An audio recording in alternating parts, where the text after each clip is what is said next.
You wanted the best. You've got the best podcast. The hottest podcast in the world. The Chris Voss Show, the preeminent podcast with guests so smart you may experience serious brain bleed. Get ready. Strap yourself in. Keep your hands, arms, and legs inside the vehicle at all times, because you're about to go on a monster education roller coaster with your brain. Now, here's your host, Chris Voss. Hi, folks. Chris Voss here from thechrisvossshow.com, thechrisvossshow.com. Hey, we're coming here with another great podcast. We certainly appreciate you tuning in. Thanks for being here with us. To see the video version of this, go to youtube.com/Chris Voss. Hit the bell notification button. You can see all the wonderful stuff we're doing over there.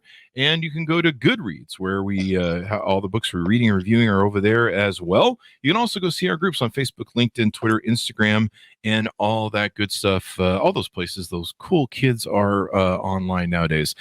So we're excited to announce my new book is coming out. It's called Beacons of Leadership, Inspiring Lessons of Success in Business and Innovation. It's going to be coming out on October 5th, 2021. And I'm really excited for you to get a chance to read this book. It's filled with a multitude of my insightful stories, lessons, my life, and experiences in leadership and character. I give you some of the secrets from my CEO entrepreneurial toolbox that I use to scale my business success, innovate, and build a multitude of companies. I've been a CEO for, 33, 35 years now. We talk about leadership, the importance of leadership, how to become a great leader, and how anyone can become a great leader as well. So you can pre-order the book right now wherever fine books are sold, but the best thing to do on getting a pre-order deal is to go to beaconsofleadership.com. That's beaconsofleadership.com. On there you can find several packages you can take advantage of in ordering the book. And for the same price of what you can get it from someplace else like Amazon, you can get all sorts of extra goodies that we've taken and given away. Different collectors, limited edition, custom-made numbered book plates that are going to be autographed by me. There's all sorts of other goodies that you can get when you buy the book from beaconsofleadership.com.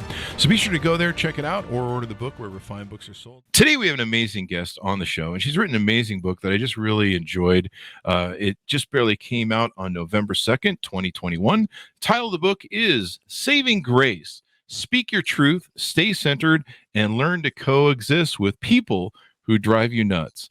Kirsten Powers is on the show with us today, and she'll be talking about her amazing book. We're going to be talking about all the great read that it was. She is a New York Times bestselling author, USA Today columnist, and CNN senior political analyst, where she regularly appears on Anderson Cooper 360, CNN Tonight with Don Lemon, and The Lead with Jake Tapper. The Washington Post has called her bright-eyed, sharp-tongued, and gamely combative, and a ferocious advocate for her points of view. Her new book, Saving Grace, it will be released, of course, like I mentioned, in November 2nd, 2021. So you can get it now. It's out now. Welcome to the show, Kirsten. How are you? I'm great. Thank you for having me. Thanks for coming in. Congratulations on the new book. Give us your plugs. Give us your plugs so people can find you on the interwebs. Just my name, at Kirsten Powers, Kirsten Powers. And you can find me on Facebook, Twitter, and Instagram. There you go. And LinkedIn, if you're on LinkedIn. There you go. So what motivated you to write this book? Necessity, as they say, mother is the mother of invention is necessity. And I think in many ways, I wrote the book that I needed, but I also saw that there were a lot of people around me that seemed to be in the same state that I was in post 2016, which was a lot of hopelessness and despair and confusion and rage and contempt and all of these other things that were kind of eating at me, I guess. I didn't really realize that at the time, but were sort of eating my insides. And in 2018, a few years into this, I realized that something needed to change. And I think the real moment for me was when I realized that the way I was thinking about people and the way I was sometimes acting on social media was not aligned with my values. And I felt like this isn't really who I want to be in the world. And I had this intuition that what was missing was grace, that I didn't really have grace for other people. And I didn't see other people really having grace for other people. And I wrote a column I read at USA Today, and I wrote a column about how toxic our discourse had become, and that I recognized that I participated in that, and that I wanted to change that. And so this book grew out of that column. It was basically a marker of me saying, I don't want to do this anymore. But then I had to figure out, how do you get from this place, Kirsten Powers, late 2018, early 2019, to where I am today? How do you get from point A to point B? And it turns out it was really hard. And there were a lot of things I had to sit with myself and say, it's not just enough to say, I'll have grace for people, or I will view people through the prism of grace, or other people should do that.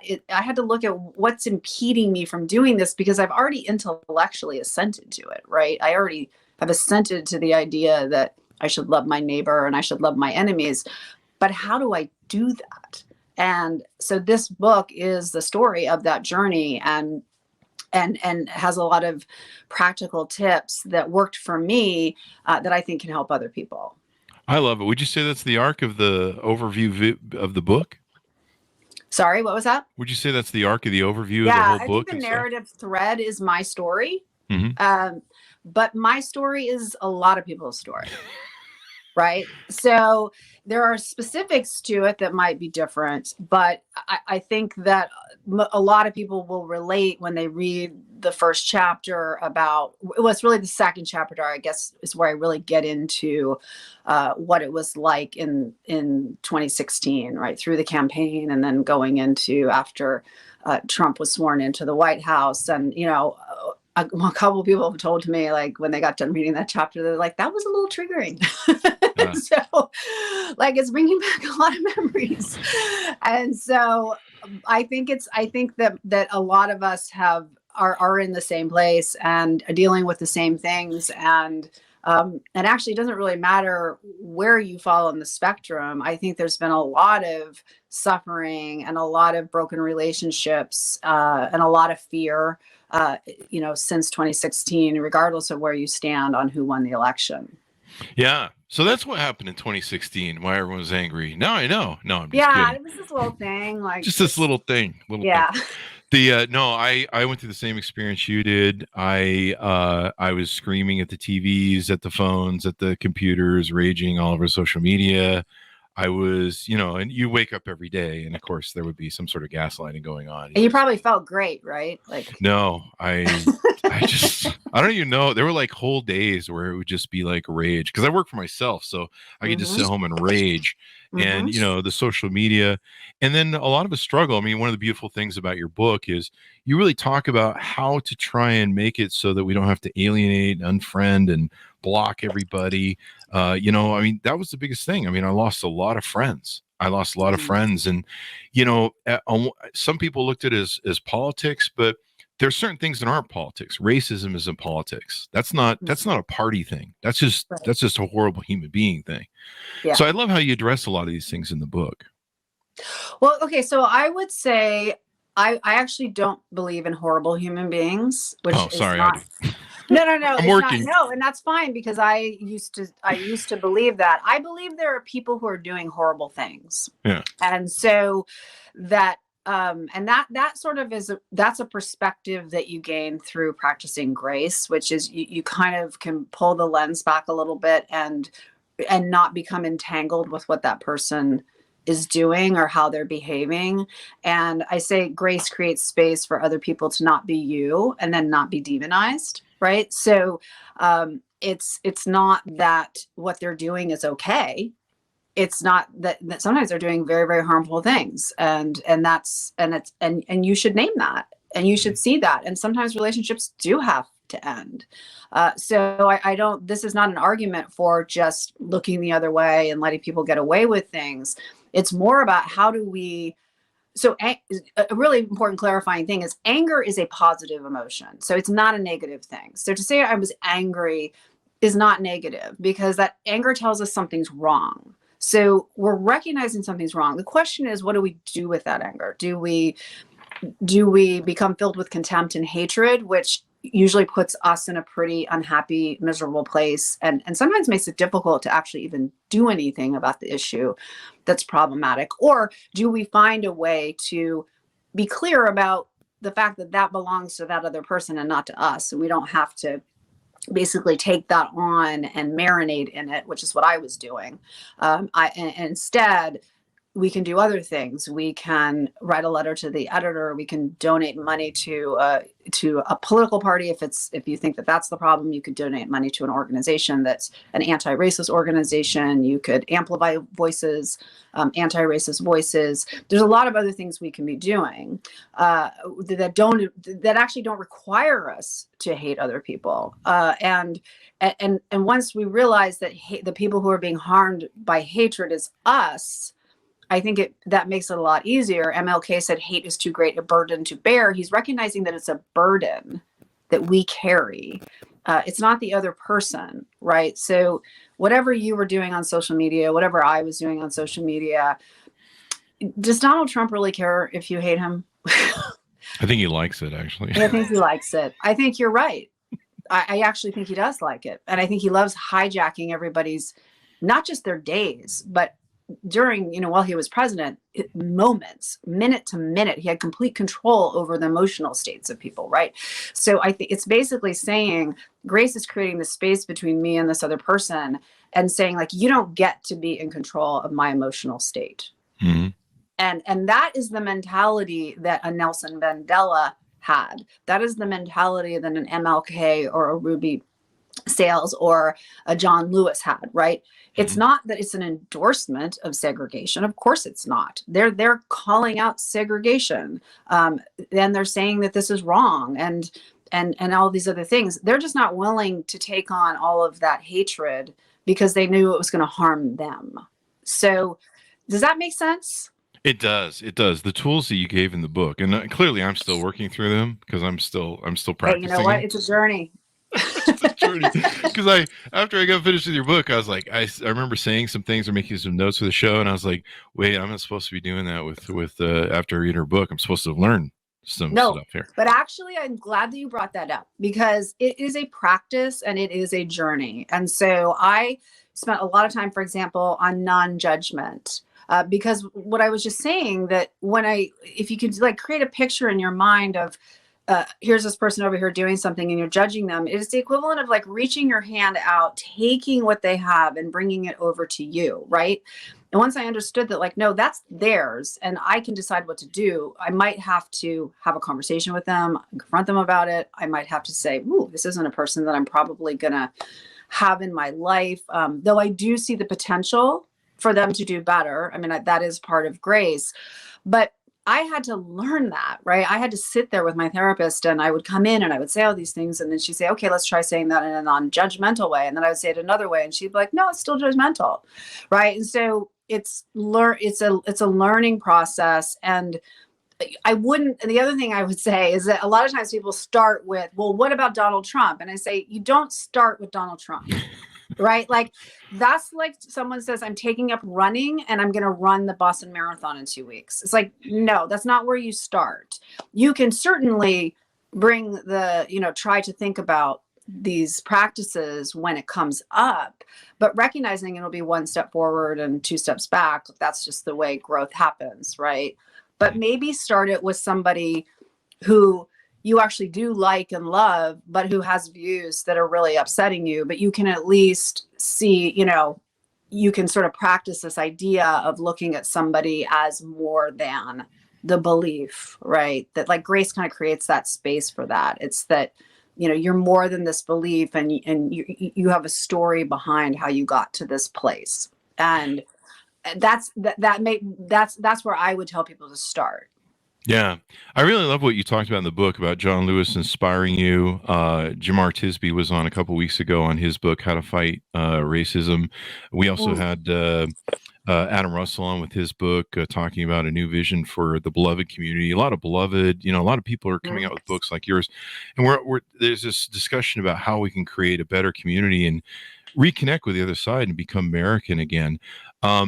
in 2016, I did not know what the term gaslighting meant. And when I was raging at the TVs and the computers, my friend says, Chris, you suffer from you're someone who's suffering from being gaslit. And I go, what the hell is that?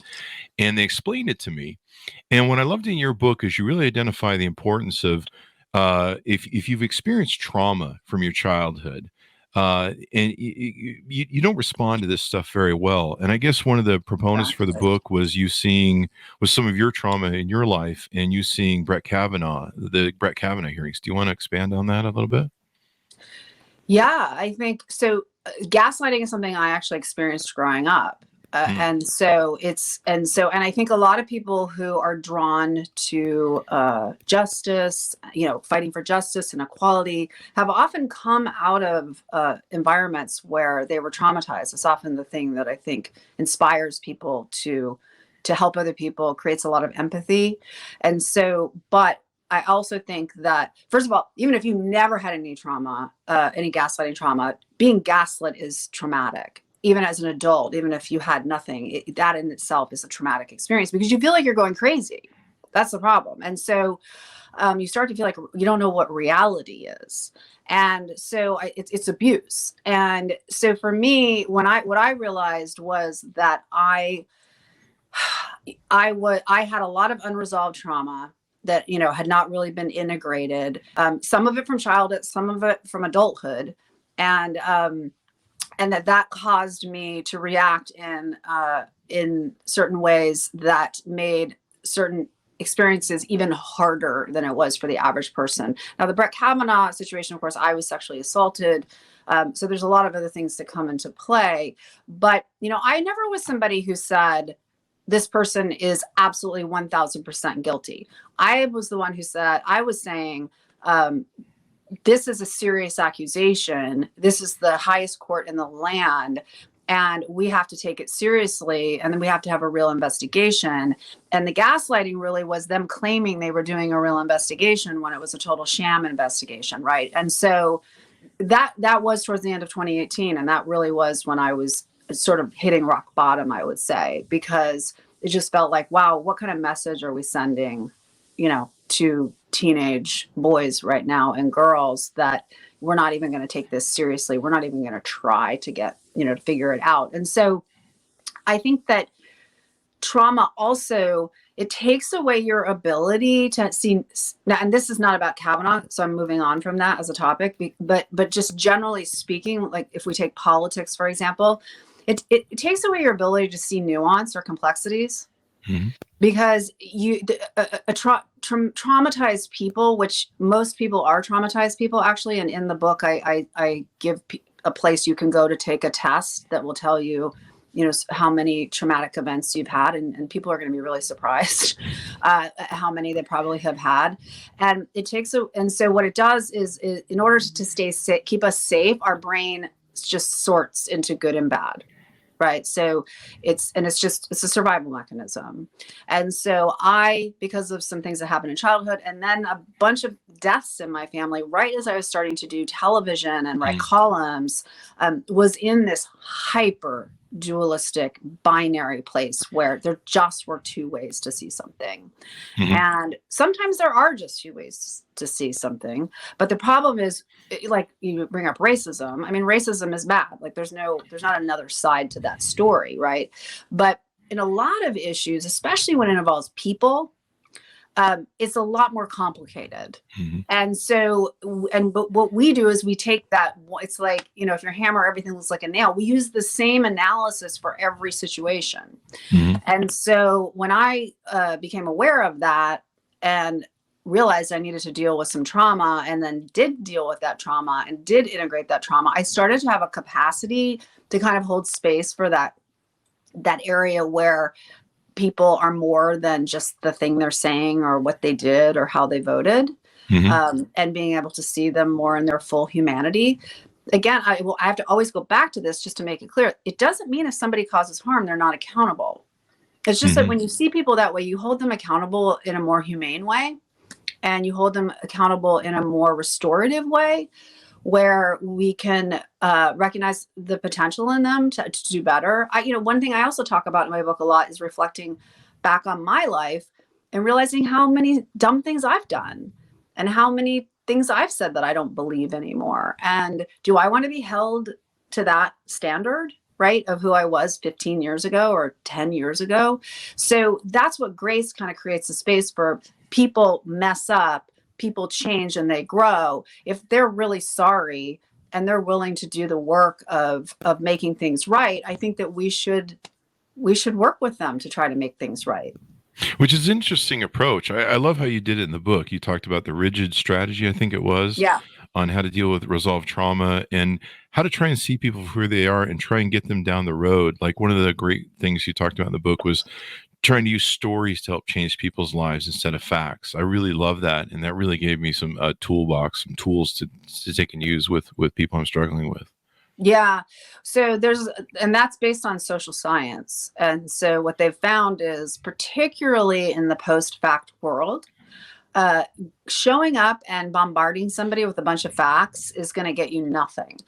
Even in the before we were in the post-truth world, nobody really wants to be lectured or told how, I have all the right facts and you have all the wrong facts. So that's usually you're starting out the wrong way. But in the post-truth world, it's really not going to work, because the first thing the person's going to say is, where did you get that? And if you're in that much disagreement, wherever you got your facts, they're going to say, that's not a reliable place to get your facts. I don't trust them. That's made up. That's fake news, whatever it is. Right. So what social scientists have found is that what can change people's minds is sharing personal stories, because people believe that you at least have knowledge and authority when speaking about things you have experienced or people around you have experienced, things that you have seen. And so they've seen this, they're adapting kind of the way political canvassing is done, where it used to be for political canvassing, and people still do this, but you would show up, knock on someone's door and say, hi, I'm here to tell you why you should support transgender rights. And here's the list of reasons, right? What they are doing instead is something called deep canvassing, which is they actually had like transgender people go out, knock on the door. Hi, I'd like to talk to you about transgender rights, and start a conversation. Mm-hmm. What do you think about it? And the person may say, well, I don't get it, or I don't think that we should do this, and I don't think it's necessary. And then the person can say, well, I'm actually transgender. Can I share some of my story with you? Wow. And they share their story, and then they ask them, kind of to respond, and then they listen empathically. And what they found was people changed their minds. Yeah. And the legislation that they wanted support for to protect transgender people, the law, basically, people voted to have that law to protect transgender rights. And they, the people who did the campaign feel very strongly that it was because of deep canvassing. So, wow. Yeah. And so it's not, so people would go from being like, I don't think there's any need for this, to, oh, I actually can see where you're coming from. So, but it does require, it requires a lot of empathy and humility, and it's hard, and it's not for everybody. That's the other thing. I mean, if there's a person listening to this who's a transgender person saying, I don't want to go out and talk to people about why they should protect my humanity, I say, don't do it. Right. Yeah. Like there's no requirement to do this. The point just is that people tend, when it comes to changing people's minds, it's just typically not through facts. I have another story in there about a friend of mine, Amanda, who, comes from an evangelical family that were very, anti-gay. They opposed her marriage. They didn't come to her wedding, all of these things, including an uncle who, had prayed, against the homosexual agenda with her at the table and all these things. And she never really, and she has a real gift for this, right? Because I'm thinking, when I hear the story, I'm like, I would have thrown the mashed potatoes across the table. You know what I mean? Like, I don't understand. So, but she just felt like, and I asked her how, anyway, fast forward to when she gets married 2 years later, this uncle is like posting on the wedding page about how they changed, they showed him what Jesus's love really is, and how they're a model for him. And and he had just changed through a relationship with them. And so, she had, and I asked her, why did you do it this way? And she just said, basically I'm modeling Jesus. And now that's the way she did it. That's not, so someone who's binary right now is now going into Kirsten saying this is the only way you should do it. Like, and if I don't do this, I'm not practicing grace. And that is not what I'm saying. There are other ways to practice grace. I have another friend who has told his evangelical dad, who wants to tell him how, he's going to go to hell because he's gay. He says, you'll have to go somewhere else. You have to process this fear with somebody else. I'm not here for this. Yeah. Right. That's one way to do it. I have another friend who basically has cut off almost all contact with her family and has her chosen family. Everybody does what they feel is right for them. And so it's not, it may be, and I can say for the friend who cut off contact with her family, they're not going to change their minds. Sometimes you do realize that this is just, it's not going to happen. Like you've had this conversation, you're throwing pearls before swine, as I say in the book. A pig doesn't know the difference between a string of pearls or a pile of dirt. And continuing to share your wisdom or knowledge with somebody at some point can become self-defeating. Mm-hmm. And so it's not a lack of grace to say, I'm going to take care of myself. And, I'm not going to demonize anybody or hate anybody, but I am going to say, I'm going to take care of myself. And I'm going to have to either end this relationship or I'm going to have to move it into a different space. I had a really great epiphany when you talked about telling stories to change people's minds instead of facts. And I was like, wow, that gives me a really good set of tools to take and use. Years ago when, before gay marriage had become legal, I had a relative who was, against it and blah, blah, blah. And no matter what I said, I couldn't get him to change. But then I started telling them the stories of why gay marriage needed to be legalized just for the rights benefit of it. Yeah. And I'm like, imagine finding someone that you love, the hardest thing that you can do in the world, finding someone who will love and put up with you for the rest of your life. Right.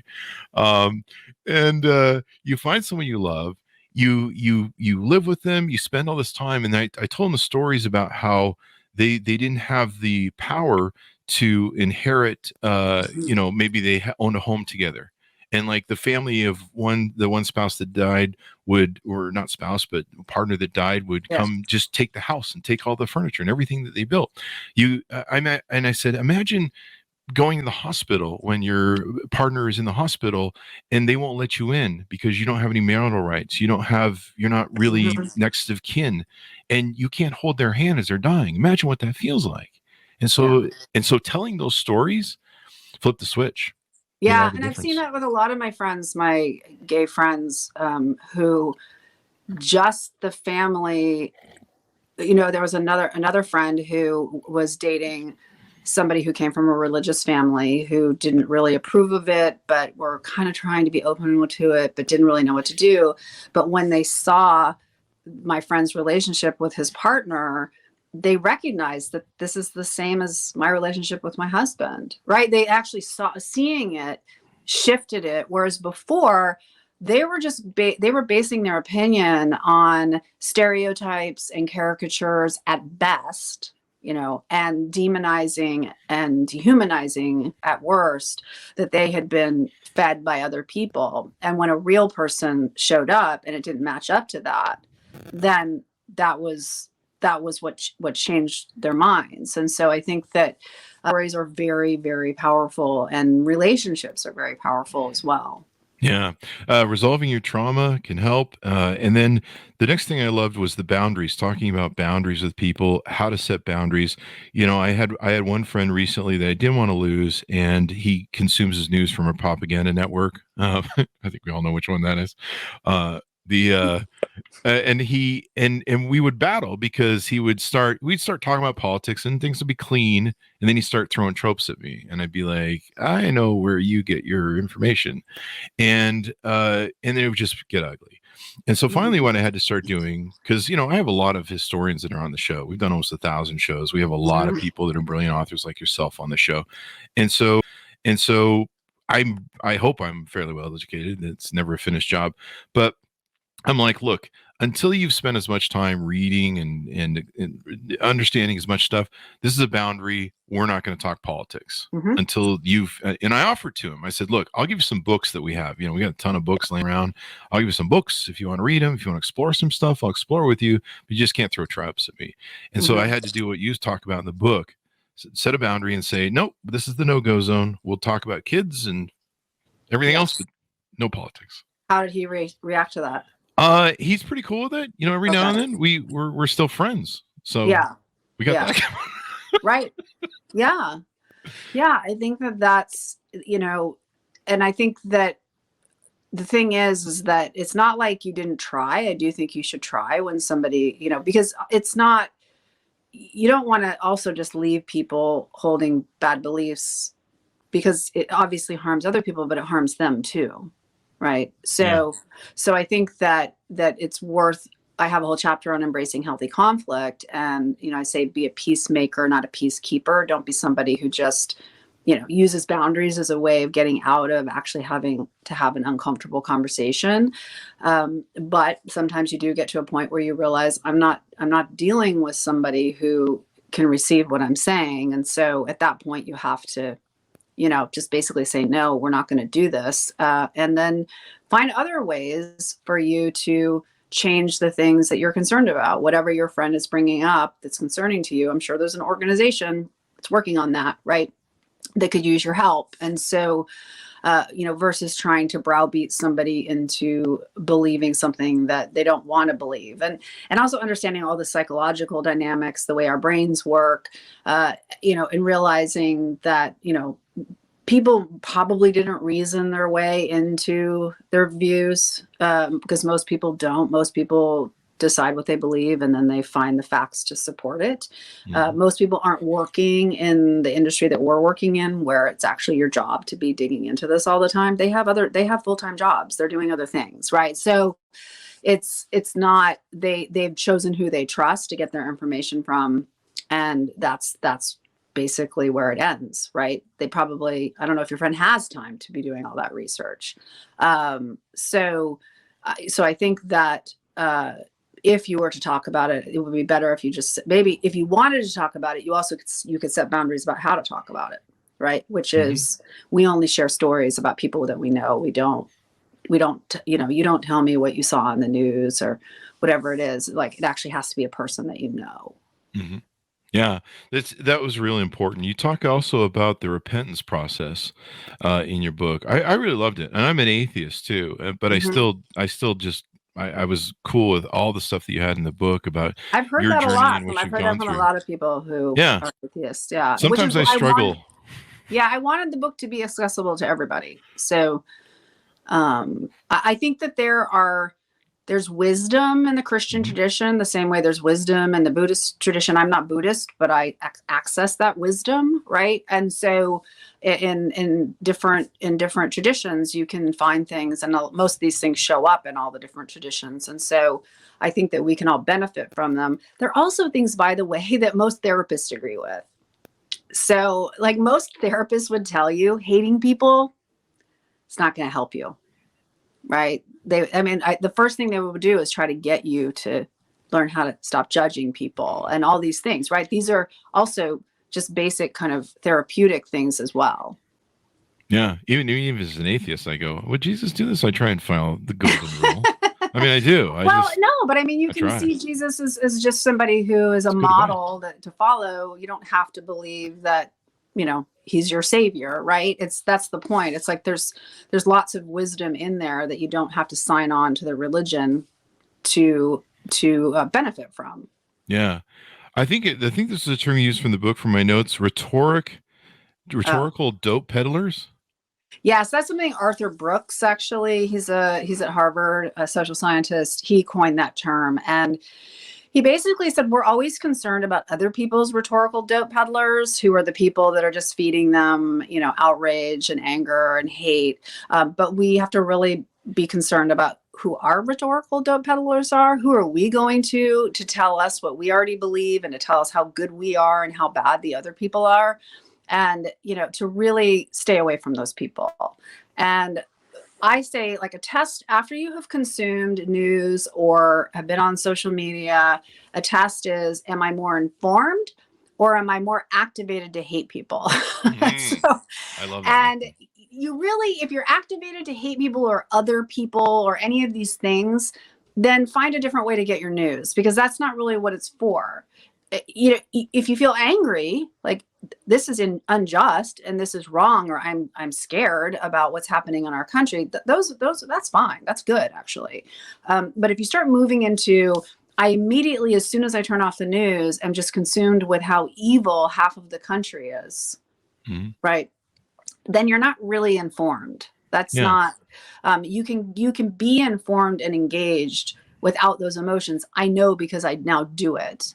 And I spend very little time on social media. And to the extent that I do it, it's extremely curated. Those rhetorical dope peddlers are not in my feed. I just, I even block some of them because other people retweet them, right? And I'm like, I don't want to see this in my feed, because it's not informative and it is not helping me in any way, to see things clearly or to be able to help people.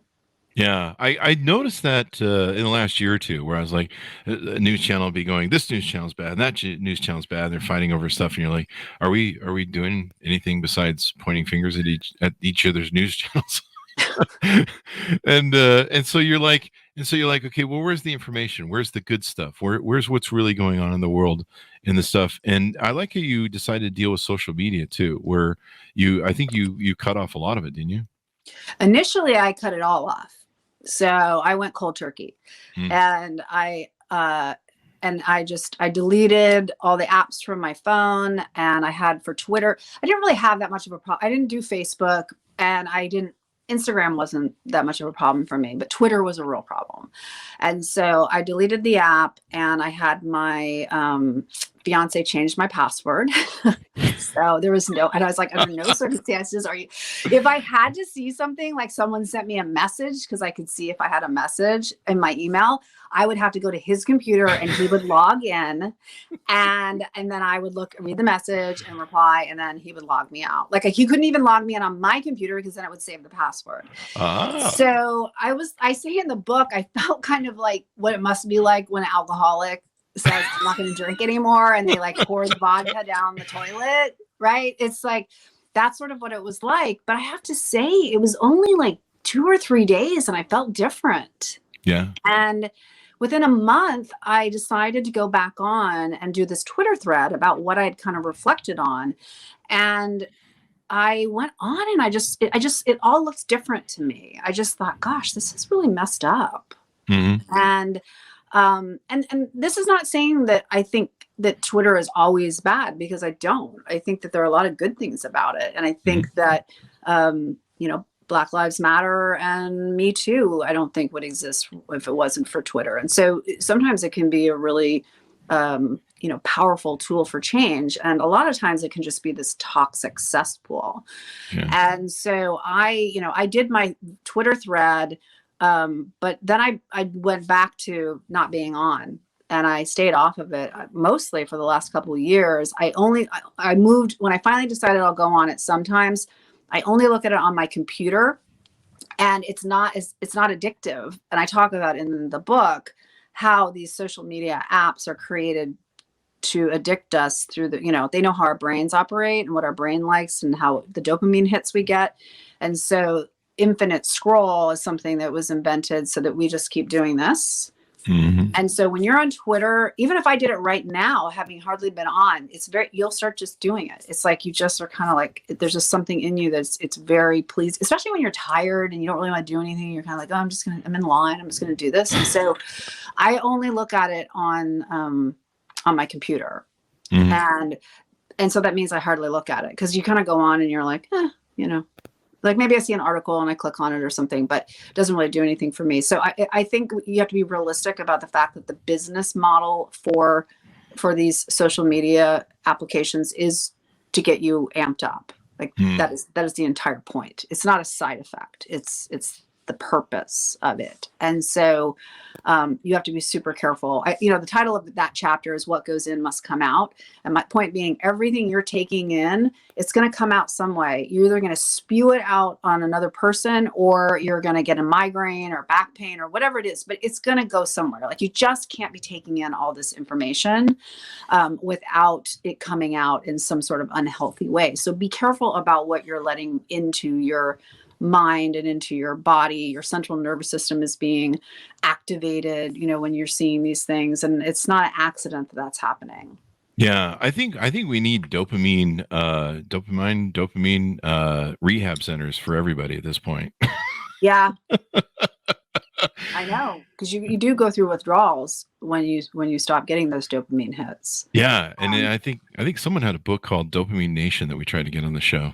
Oh, really? That sounds interesting. Yeah, I want to read that book, but yeah, Dopamine Nation. And I think almost in school, I think we need to teach people how to evaluate information and facts, and how to, like what you just talked about, how to, analyze them and be able to pick them up and put them down without getting addicted to them. I don't know. Yeah. Well, I think also so much about practicing grace for me is holding on to my own power and not giving it away to other people. Mm-hmm. And I think we kind of mindlessly give our power to other people. And so, because I methodically went through what are the things that are standing between me and practicing grace towards other people, I started to see, like, oh, when I do this, like, I'm allowing social media to control how I feel and what I think about people, and you start to notice that when I'm obsessively following, everything that a certain politician is saying or whatever, it's like, well, that politician now has complete control over my emotional state. Versus I only need a very tiny bit of information about that politician to know that we have a problem. Right? It's like, I don't actually need to know hour to hour what's going on. And so my goal is always just to be informed. Not to put my head in the sand and be like, oh, everything's great and we don't have anything to worry about, because that's not true. That's absolutely not true. But to be informed and to try to, figure out what can be done to deal with the problems that are facing us. Yeah.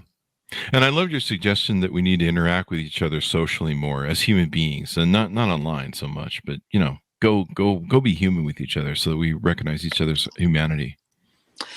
Yeah, the thing and also that's totally backed up by social science, which is when they're working with people who are, highly polarized people who have views about the other side as being evil, for example. And then they say to them, do you know anybody who belongs to the other political party? Not a friend, but just a person in your community that you know and respect, you've had some conversations with, and they'll go, oh, yeah, I know this one person. And they said, well, what do you think about them? And they just immediately start depolarizing. So it's on the one hand, it's that they're seeing them as a full person. So they're seeing them as more than just the beliefs. They're also seeing that person doesn't fit the caricature of this group of people, right? Because we have this binary political system where you're either a Democrat or you're a Republican. And so whoever you voted for, people are like, well, I know who you are. And you don't. And so you certainly can make the argument that if somebody voted for this or that, you believe that they have enabled certain types of behavior, but you don't really know what the calculus is that led them to that decision. You don't know, what news they're consuming, where they're trusting these people and believing that they're telling the truth.